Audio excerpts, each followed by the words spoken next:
Akihutubia maelfu ya wakazi wa eneo la Bunju, jimbo la Kawe na Kibamba Ubungo, Lowassa amesema wananchi wasikubali vitisho ambavyo vimeanza kutolewa na wana CCM na tume ya uchaguzi kuonekana kushindwa kusimamia baadhi ya kanuni ambazo zimeanza kuwatia hofu wa Tanzania kuwa haki huenda isitendeke kwa vyama vya upinzani katika uchaguzi mkuu ujao, huku akiwasisitiza kila mmoja kwa nafasi yake kuhakikisha analinda kura zake.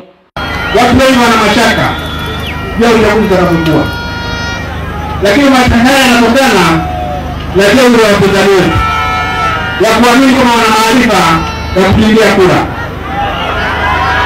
Wanataka kuhakikisha Watanzania hawataibangua. Tuko imara, tutakuwa imara kulinda kura zetu mpaka saa ya mwisho ihesabiwe.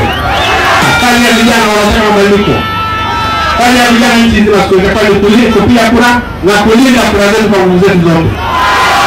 Lakini kuna taarifa Chama cha Mapinduzi kinafanya mipango mingi, na mojawapo ya mpango haramu wanaofanya ni wa kujaribu kutumia baadhi ya watu kumtokoa Mheshimiwa Lowassa na Mheshimiwa Sumaye na wale wote ambao wameondoka CCM wakaja katika mabadiliko.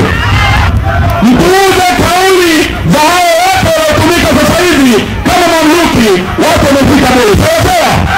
Awali, kabla ya kumkaribisha mgombea urais anayewakilisha Ukawa, waziri mkuu mstaafu Frederick Sumaye amesema Watanzania ni vyema wakawapuuza wana CCM ambao wamekuwa wakiwarubuni wa Tanzania kuwa endapo watawapa wapinzani nchi kuwa itakuwa kama nchi ya Misri, huku akitahadharisha kuwa Watanzania wanataka mabadiliko ya amani na endapo CCM hawatakubali mabadiliko hayo watasababisha vurugu kutokana na kung'ang'ania madarakani.